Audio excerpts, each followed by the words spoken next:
Қайырлы күн қадірменді достар. Біз үйдегі бар материалмен вышілкі жасап жатырмыз.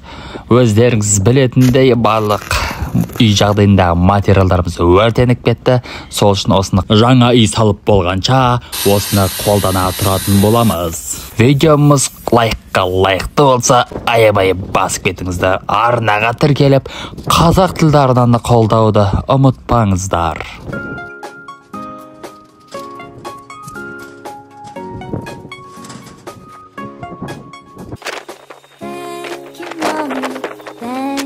Daddy, you are precious to me.